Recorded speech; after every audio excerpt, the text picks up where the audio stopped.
जी दोस्तों, अस्सलाम वालेकुम। आज के मॉक टेस्ट में आप लोगों का खैर मकदम है, वेलकम है।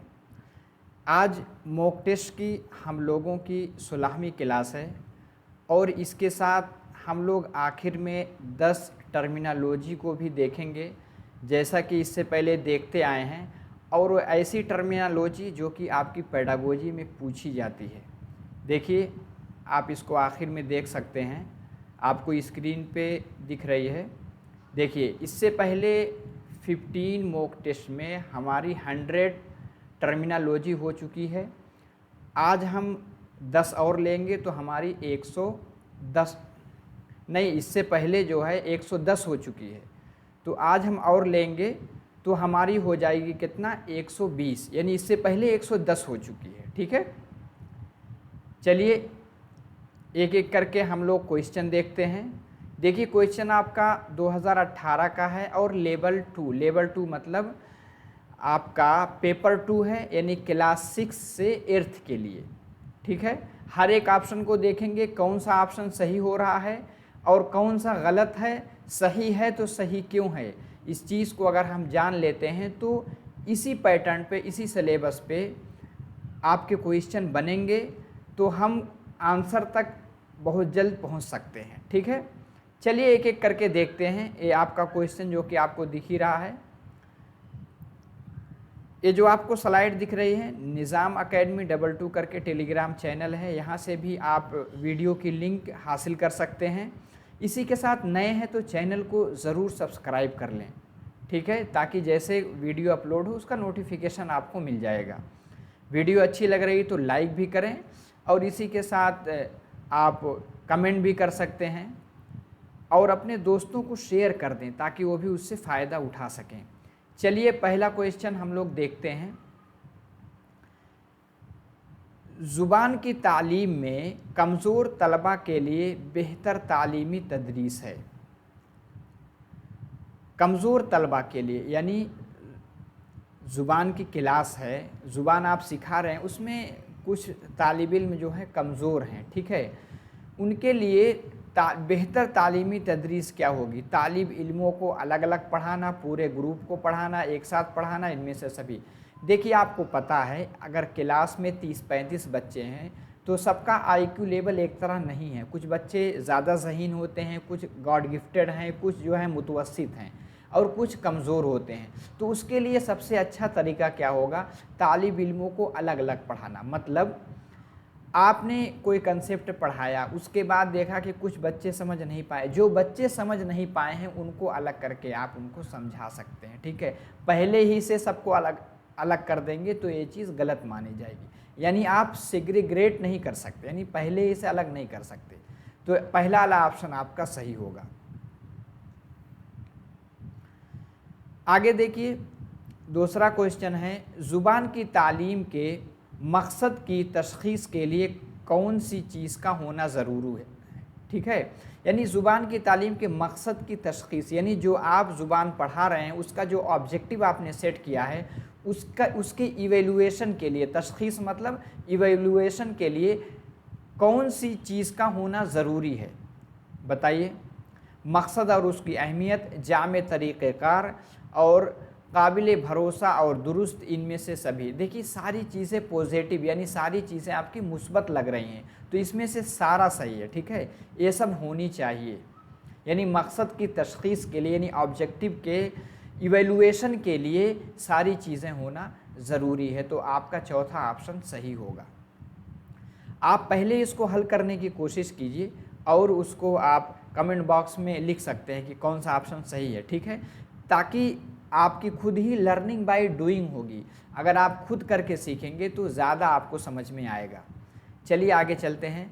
मुंदरजा झेल में से ज़ुबान सिखाने के लिए कौन सी चीज़ का होना ज़रूरी नहीं है।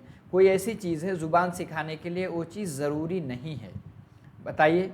सोच की वसाअत देना, ज़ुबान की तफ़हीम, तहरीर में महारत पैदा करना, तख्लीक का मतलब क्रिएटिविटी। ठीक, बताइए इसमें से कौन सा होना ज़रूरी नहीं है। सोच की वसाअत यानी अगर आप क्रिएटिव होंगे तभी आप आउट ऑफ द बॉक्स सोच सकेंगे, यानी लीक से हटकर सोच सकेंगे। ये चीज़ तो ज़रूरी है।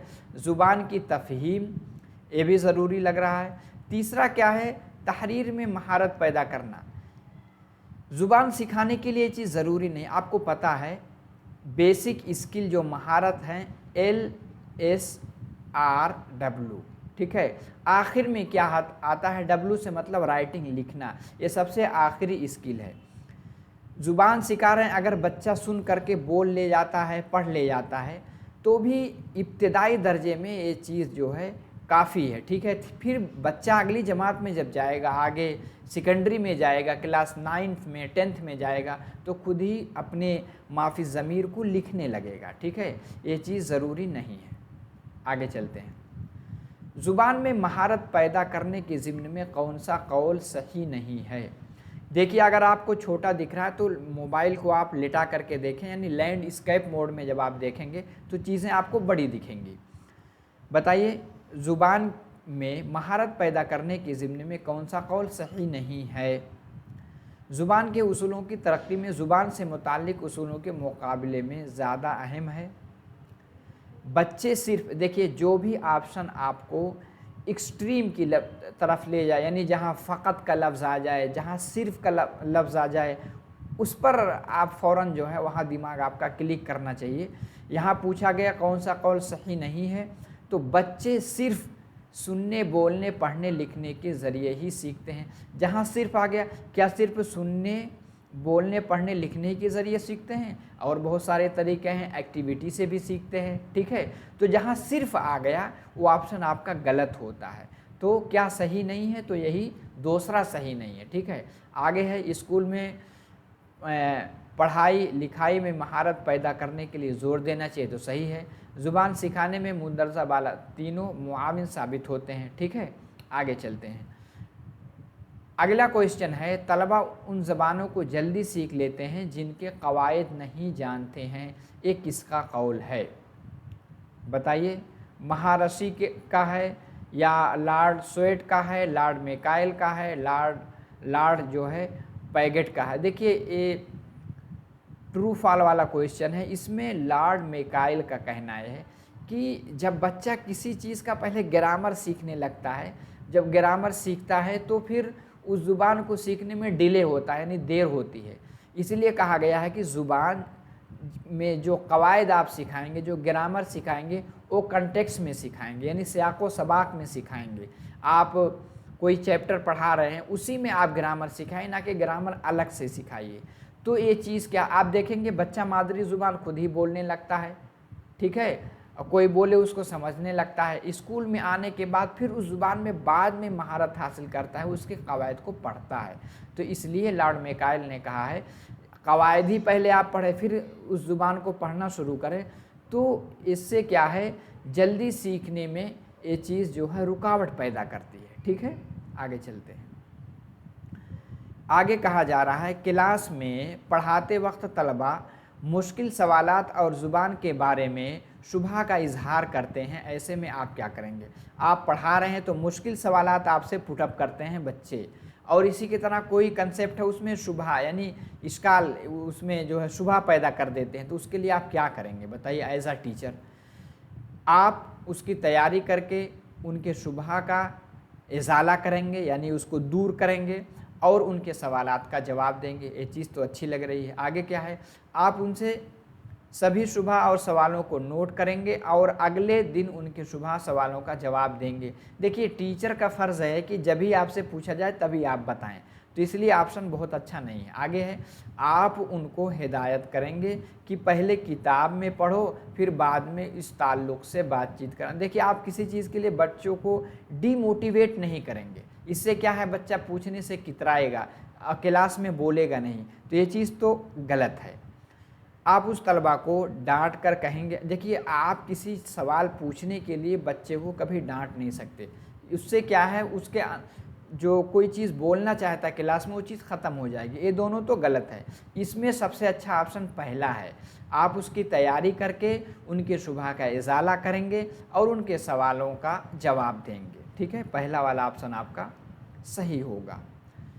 आगे क्या है, तलबा में रटने की आदत होने की वजह से उनकी तरक्की में रुकावट। आप देखेंगे एनसीएफ 2005, इसी तरह न्यू एजुकेशन पॉलिसी भी कहती है बच्चे को कोई कंसेप्ट रट करके सिखाना ये चीज़ गलत है, बल्कि बच्चा कोई भी चीज़ सीखे उसको समझ करके सीखे।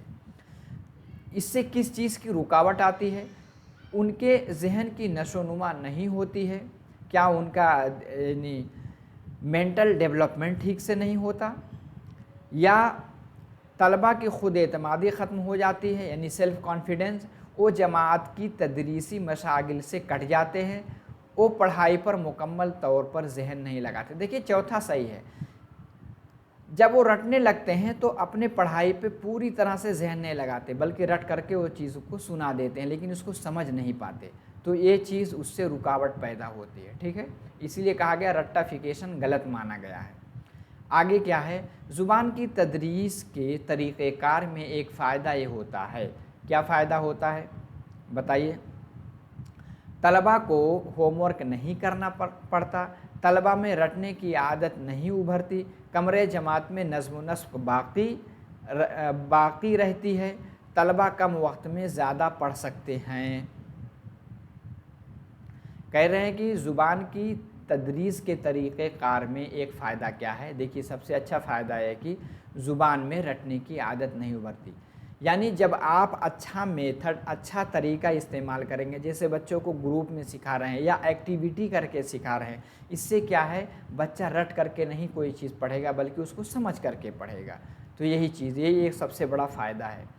आगे क्या है, आगे कहा जा रहा है ज़ुबान बेहतरीन तरीक़ेकार है तजर्बात और ख़यालात के इजहार के लिए, यानी ज़ुबान के ज़रिए आप अपने तजर्बा, जो आपने एक्सपीरियंस हासिल किया है, इसी के आपके जो ख़यालात हैं, आपके जो आइडियाज़ हैं, उनको इजहार करने का यानी उनको बताने का के लिए ज़ुबान बेहतरीन तरीक़े, यानी ऐलान के ज़रिए, इज्तिमा के ज़रिए, तबादला के ज़रिए, इनमें से सभी। देखिए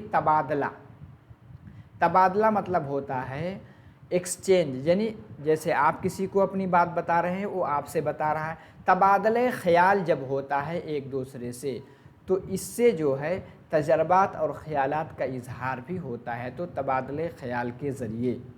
ठीक है, तो तीसरा ऑप्शन आपका सही है। आगे क्या है, हिंदुस्तानी बच्चों को सीखने की ज़रूरत है, किस चीज़ की ज़रूरत है, मादरी ज़ुबान, इलाकाई ज़ुबान, मादरी ज़ुबान, अंग्रेज़ी ज़ुबान, कोई 3 ज़ुबान। आपको पता है कि सहलसानी फार्मूला उसमें बताया गया है सेकेंडरी लेवल पर, यानी क्लास 10th तक बच्चा 3 ज़ुबान सीखेगा, एक मादरी ज़ुबान, एक इंग्लिश, ठीक है, और तीसरी ज़ुबान जो है क्या सीखेगा, हिंदी।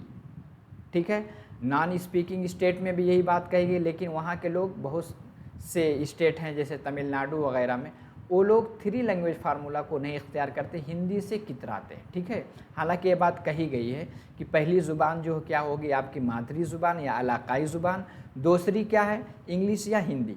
ठीक है, अगर आपने इंग्लिश ले लिया, तीसरी ज़ुबान हिंदी, तीसरी ज़ुबान आपको हिंदी पढ़ना है। ठीक है, आपके जो 22 ज़ुबान हैं 8वीं शेड्यूल में कहा गया हिंदी पढ़िए, उनमें से कोई मॉडर्न ज़ुबान, ठीक है, तो हिंदी नहीं लेते हैं, अक्सर क्या ले लेते हैं, मॉडर्न ज़ुबान ले लेते हैं। ठीक है, दूसरी ज़ुबान पढ़ते हैं, तो कोई 3 ज़ुबान पढ़ना बच्चों के लिए ज़रूरी है। देखिए हर एक चैप्टर पर डिटेल से मैंने वीडियो बनाया है, आप प्लेलिस्ट में जा कर के, ठीक है, उर्दू पेडागोजी करके आप देखेंगे, प्लेलिस्ट है 2023 में मैंने बनाया था, उसमें हर एक चैप्टर की एक वीडियो है। ठीक है, 45-46 वीडियो हो, आप एक एक करके उसको देख सकते हैं। ठीक है, आप प्लेलिस्ट में जाइएगा, उर्दू पेडागोजी फारसी टेट, ठीक है, 2023 की है, पूरी वीडियो बनी हुई है। ठीक है, हर एक चैप्टर की मैंने बनाया, इसी के साथ मैराथन है, आप उसको देख करके हर एक चैप्टर का कंसेप्ट आप क्लियर कर सकते हैं। आगे है, एक जामे क्लासरूम में ज़ुबान की तालीम के चैलेंज में से एक है। ठीक है, यानी ज़ुबान की तालीम के चैलेंज में से क्या है, मुनासिब ज़ुबान सीखने के माहौल की तरक्की की नाकामी। देखिए सबसे अच्छा ऑप्शन यही है। आगे देखेंगे, सीखने के लिए मुनासिब मवाद की कमी, तलबा की सलाहियत में इजाफे की तजवीज़, तलबा के दरमियान नाबराबरी का शऊर। देखिए, मुनासिब ज़ुबान सीखने के माहौल की तरक्की की नाकामी। अगर कोई भी ज़ुबान आप सिखा रहे हैं, अगर उसके बोलने के लिए बच्चों के अंदर अगर माहौल क्रिएट नहीं करेंगे तो सबसे ज़्यादा चैलेंज यही पाया जाएगा। आप माहौल बनाएंगे, ठीक है, तभी वो ज़ुबान बच्चा सीख सकता है। माहौल की तरक्की की नाकामी ही सबसे बड़ा चैलेंज है। आगे है, मादरी ज़ुबान की तदरीस के लिए कौन सा तरीक़ा बेहतर नहीं है? बताइए कौन सा तरीक़ा। मादरी ज़ुबान की हत्तल इम्कान जानकारी, तलफ़ुज़ का इल्म हासिल करना, तलफ़ुज़ की जानकारी रखना, ज़ुबान सीखने में मुख्तलिफ़ तहरीर की जानकारी रखना। देखिए, मादरी ज़ुबान की तदरीस के लिए कौन सा तरीक़ा बेहतर नहीं, यानी तलफ़ुज़ की जानकारी रखना ये बेहतर नहीं। क्यों? क्योंकि मादरी ज़ुबान आप खुद सीख करके आते हैं, जो आपका एक्शन है वो अपने घर से हासिल करते हैं। बाद में आप लैंग्वेज लैब में या टीचर के ज़रिए मिसाली जब दर्स टीचर देता, यानी मिसाली ख्वानगी जब करता, उसको सुन करके, अब दूसरे बच्चों से सुन करके आप तलफ़ुज़ की जानकारी बाद में हासिल कर सकते हैं उस ज़ुबान में, ठीक है। तलफ़ुज़ की जानकारी रखना कौन सा तरीक़ा बेहतर नहीं है, ये चीज़ बेहतर नहीं माना गया। आगे क्या है, मुंदरजा झेल में से कौन सा एक तरीक़ेकार तदरीस के लिए है? बताइए। मखसूस तरीक़ेकार, पुरलुत्फ़ तरीक़ेकार, उभारने का तरीक़ेकार, इनमें से सभी। देखिए, ये तो सारे पॉजिटिव हैं।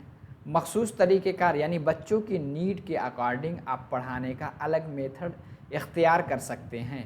पुरलुत्फ़ तरीक़ा, ऐसा तरीक़ा जिसमें बच्चे को थोड़ा इंजॉय आए, यानी उसमें उनको दिलचस्पी, उनकी बच्चे पढ़ने के लिए मोटिवेट हों, ऐसा तरीक़ा आप इख्तियार करें, यानी उसमें थोड़ा सा इंजॉय भी उनके अंदर आए, ठीक है।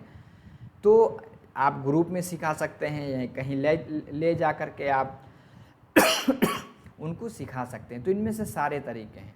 उभारने के तरीक़ेकार, ठीक है, आप ग्रुप में सिखाएंगे, बच्चे से कहेंगे आप लर्निंग बाय डूइंग, यानी करके सीखो, तो उससे क्या है बच्चे, या कोई रोल प्ले आप करा सकते हैं। ये सब तरीके क्या है, तदरीस के लिए अच्छे तरीक़ेकार माने गए हैं। ज़ुबान पढ़ाने के लिए समई और बसरी तरीक़ेकार का इस्तेमाल किसके लिए मुफीद है? बताइए। दुरुस्त तलफ़ुज़ के लिए, सही तहरीर के लिए, दुरुस्त पढ़ना, इनमें से कोई नहीं। देखिए, समई और बसरी, समई मतलब सुनना, बसरी मतलब देखना, तरीक़ेकार का इस्तेमाल किसके लिए मुफीद है? आप टीएलएम में, टीएलएम यानी टीचिंग लर्निंग मटेरियल में ऐसी चीज़ें यूज़ कर रहे हैं जिसमें ऑडियो यानी आवाज़ भी आ रही है, विजुअल यानी उसकी आप पिक्चर भी देख रहे हैं। अगर ये चीज़ पाई जाती तो क्या है, दुरुस्त तलफ़ुज़, यानी जो अल्फाज है उसका प्रोनाउंसिएशन किस तरह होगा, उसकी अदायगी किस तरह होगा, इसमें ये चीज़ बहुत ही इफ़ेक्टिव मानी गई है, ठीक है, पहला सही होगा। आगे क्या है, निसाबी तालीम एक तरीक़ा है जिससे, निसाबी तालीम आपको पता है कि आप किसी भी क्लास में जाएंगे, किसी भी हर एक क्लास की एक टेक्स्ट बुक यानी दरसी किताब मुतय्यन की गई है, एक सलेबस बनाया गया, एक निसाब बनाया गया, ठीक है। कहते हैं इससे क्या चीज़ होता है, मसाइल की शनाख्त करने में दुश्वारी बढ़ती है या मुश्किलात हल करने में मदद मिलती है? बताइए। बेतरतीबी मुश्किलात बढ़ती है, मुश्किलात हल करने में ज़ुबान की मदद करती है, मुश्किलात हल करने में ज़ुबान की मदद करती है। बताइए। मुश्किलात हल करने में मदद मिलती है, यही दूसरा सही। क्यों? आपको पता है कि जो भी सिलेबस बनाया जाता है उसमें चैप्टर होते हैं, जो उसमें सबक होते हैं, क्लास में हर तरह के बच्चों को ध्यान में रख करके, उनको जहन में रख करके सिलेबस डिज़ाइन किया जाता है, उसमें चैप्टर को इंक्लूड किया जाता है। तो इसलिए जो किताब पढ़ाई जाती है उससे इस तरह से उसमें लेसन बनाए जाते हैं कि ताकि हर तरह का बच्चा उसको सीख सके, तो मुश्किलात हल करने में इससे आपको मदद मिलती है, ठीक है। उम्मीद है कि आपको सारे कंसेप्ट क्लियर हुए होंगे। इस तरह से जब आप प्रीवियस ईयर क्वेश्चन पढ़ते हैं तो आपका दिमाग खुल जाता है, ठीक है, क्योंकि आप एनालाइज यानी तहलील तज्जिया करना सीख लेते हैं। तो क्योंकि पैटर्न यही है, सिलेबस यही है, बस थोड़ा सा डिफ़िकल्टी लेवल अब बढ़ा है। इस तरह से अगर आप समझ लेते हैं कौन सा ऑप्शन सही है तो सही क्यों है, तो आप कोई भी इससे रिलेटेड आपका क्वेश्चन आए उसका आप सही आंसर करके आएंगे, ठीक है। उम्मीद है कि क्लास पसंद आई होगी तो लाइक भी करें, कमेंट भी करें, और इसी के साथ हर एक चैप्टर देखने के लिए प्लेलिस्ट देखें। मैराथन भी 2 बनी हुई, उसको भी आप देख सकते हैं, उसकी लिंक डिस्क्रिप्शन बॉक्स में मौजूद है, ठीक है। आगे अब हम देखेंगे टर्मिनोलॉजी, जो कि बहुत ही इम्पोर्टेंट है। बहुत से ऐसे अल्फाज हम उर्दू में देख करके उलझ जाते हैं। इंग्लिश में हमें पता होता है, लेकिन उर्दू पेडागोजी में सिर्फ उर्दू में पेपर होते हैं, तो इसलिए मैं आपको कुछ ऐसे मुश्किल अल्फाज को जमा करके आपके सामने पेश करता हूं। अगर ये चीज़ आपको अच्छी लगती है तो भी आप कमेंट में बताएं, क्योंकि उससे पढ़ाने वाले का मोटिवेशन बढ़ता है। देखिए, एक है हिकमत अमली। हिकमत अमली एक लिख के आया, इसको क्या कहेंगे? स्ट्रेटजी। जैसे आप कोई चीज़ पढ़ाते हैं, पढ़ाने के लिए क्या हिकमत अमली अख्तियार करते हैं, उसको रणनीति कहेंगे हिंदी में, और इंग्लिश में स्ट्रेटजी। आगे है चैलेंज। चैलेंज के लिए चैलेंज ही यूज़ करते हैं, और हिंदी में चुनौतियाँ, ठीक है। तख्लीकी महारत, कहीं कहीं तख्लीकी महारत बहुत लिख के आएगा। एक क्या है? Creative skill. क्रिएटिव आपको पता है, कोई चीज़ आप नई पैदा कर दें, ठीक है। क्रिएटिव स्किल यानी तख्लीकी महारत, जिसको आप कहेंगे रचनात्मक कौशल। आगे क्या है? Concrete object. ऑब्जेक्ट यानी कोई चीज़, कोई अशिया। एक लिख के आएगा मादी अशिया, ठीक है। मादी अशिया यानी जिसको आप टच कर सकते हैं, जिसको आप हवा से, खम से, ज़ाहिरा से देख सकते हैं, ठोस चीज़ है, जिसको आप टच करना चाहें टच कर सकते हैं। आगे क्या है? एब्स्ट्रैक्ट। आपको पता है बच्चे की जब थिंकिंग आती है, बच्चे क्या पहले कंक्रीट चीज़ों को सीखते हैं, फिर एब्स्ट्रैक्ट चीज़ों को। यानी आपने देखा है जीन पियाजे ने जो अलग अलग स्टेज बयान की है, पहले कंक्रीट आती है, फिर उसके बाद जो है आपकी एब्स्ट्रैक्ट रीजनिंग बच्चे जानते हैं, यानी जिनको खुद देख नहीं सकते, टच नहीं कर सकते, लेकिन उनका तसव्वुर यानी दिमाग में उनका तसव्वुर कर सकते हैं। तो तसव्वुर के लिए क्या आता है? मुजर्रद अशिया यानी एब्स्ट्रैक्ट, जिसको आप हिंदी में क्या कहते हैं? कंक्रीट के लिए कहेंगे मूर्त वस्तुएं, और एब्स्ट्रैक्ट के लिए अमूर्त। मूर्त जिसको आप टच कर सकें, और अमूर्त जिसको आप टच करके यानी महसूस ना कर सकें टच करके, ठीक है, बल्कि उसको आप सिर्फ महसूस करेंगे। और 5 अल्फाज ऐसे हम देखते हैं टर्मिनोलॉजी। एक आप देखेंगे इवेलुएशन की जो टेक्निक है, उसमें से कुछ अल्फाज इस तरह से आते हैं। एनेक्डोटल रिकॉर्ड यानी वाक़यात पर मबनी रिकॉर्ड, यानी बच्चा क्लास के दौरान कभी कोई ऐसा इंसिडेंट आ गया, किसी से मार कर लिया, किसी का सर फोड़ दिया, टीचर को गाली दीजिए, उसको क्या करते हैं? उसको लिख लेते हैं, उसको कहते हैं वाक़यात पर मबनी रिकॉर्ड यानी एनेक्डोटल रिकॉर्ड। आप हिंदी में आएगा उपाक या नात्मक रिकॉर्ड, ठीक है। एक पोर्टफोलियो बहुत आता है, पोर्टफोलियो को पोर्टफोलियो ही कहते हैं, ठीक है। पोर्टफोलियो यानी बच्चे की जो अचीवमेंट है, बच्चे ने कोई नज़्म लिख दी अपने तरफ से, उसको उनके पोर्टफोलियो में लिखा जाता है। या को करिकुलर एक्टिविटीज़, जैसे आप देखेंगे बच्चा कोई गाने में या कोई प्ले में बहुत अच्छा किया, फर्स्ट पोजीशन यानी पहला नंबर लेकर आया उसमें खेल में, तो उसको भी उसके पोर्टफोलियो में लिखा जाता है, ठीक है, उसको पोर्टफोलियो कहते हैं। टेक्स्ट बुक, जिसको आप दरसी किताब कहते हैं यानी पाठ्य पुस्तक। आगे है समाई बसरी। समाई के लिए ऑडियो, जिसको आप सुन सकते हैं, और बसरी यानी विजुअल, जिसको आप देख सकते हैं, और ऑडियो यानी श्रव्य दृश्य, ये हिंदी में आता लिख के। आगे है बच्चों का अदब यानी चिल्ड्रन लिटरेचर, जिसको आप कहेंगे बाल साहित्य, ठीक है। तो आज की क्लास हम लोगों की पूरी होती है। अगले क्लास में नए मॉक टेस्ट के साथ, जिसमें हम प्रीवियस ईयर क्वेश्चन को लेकर के डिस्कस करेंगे, उसके साथ आपके सामने फिर हाजिरी होगी। देखिए, नए हैं तो चैनल को ज़रूर सब्सक्राइब कर लें, ठीक है, ताकि वीडियो अपलोड हो नोटिफिकेशन आपको मिल जाएगा। तो बस आज के क्लास में इतना ही, अगले क्लास में फिर मुलाकात होगी। सलाम वालेकुम।